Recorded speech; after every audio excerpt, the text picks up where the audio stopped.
Bismillahirrahmanirrahim. Assalamualaikum warahmatullahi wabarakatuh.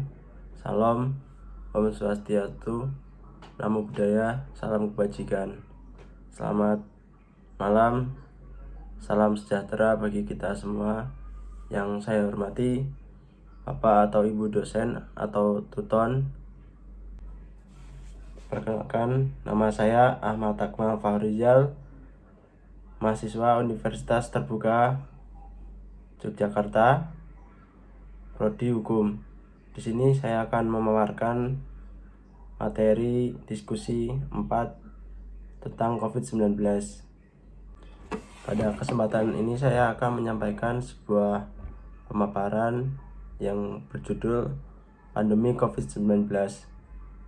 Seperti yang kita ketahui, pandemi COVID-19 ini adalah peristiwa menyebarnya virus corona baru yang berada di seluruh dunia. Virus ini pertama kali muncul di Wuhan, Cina pada Desember 2019.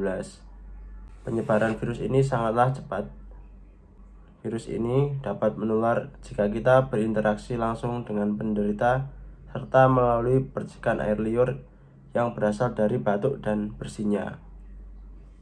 Untuk mengetahui dan diagnosa mandiri yang dapat Anda lakukan adalah dengan mengetes apakah badan Anda merasa enak atau tidak. Kemudian dengan yang paling utama yaitu indera penciuman Anda masih dapat digunakan dengan baik atau tidak. Karena ciri-ciri orang yang terkena COVID itu seperti penciumannya hilang, dan beberapa gejala COVID-19 seperti demam, batuk kering, sesak nafas, indera penciuman hilang.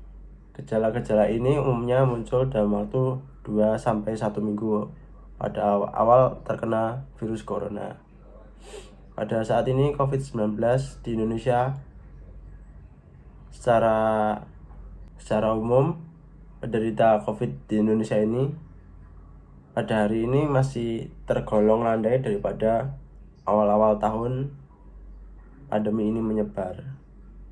Namun kita sama saja tetap tidak boleh lalai untuk selalu mengenakan masker dan menjaga kebersihan agar senantiasa terhindar dari COVID-19.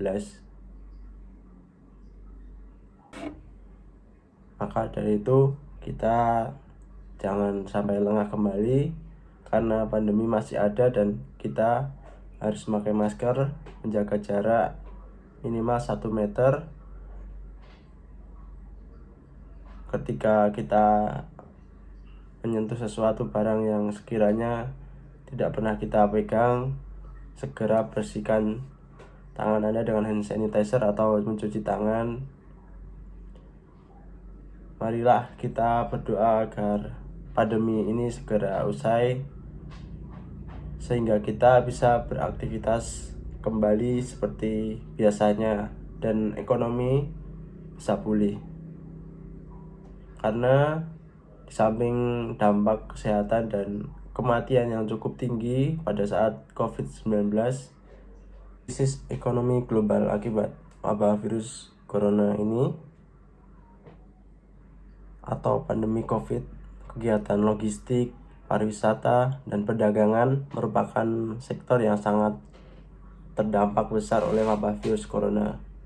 Hal ini diakibatkan oleh beberapa peraturan dan larangan pemerintah yang dimana perjalanan ke luar negeri dan penutupan beberapa sektor pariwisata akibat dari kurangnya wisatawan mancanegara. Dampak sektor perdagangan khususnya ekspor dan impor bahan baku dan barang modal, produksi menurun, barang langka, dan harga-harga barang yang terus meningkat sehingga menimbulkan inflasi yang cukup tinggi. Kenaikan harga barang yang disertai penghasilan yang menurun tersebut merupakan kondisi yang fatal bagi daya beli masyarakat. Sebagian bahan baku untuk industri di Indonesia sendiri masih dipasok dari Cina yang mengalami kendala produksi akibat karantina di sejumlah daerah untuk membendung pandemi COVID.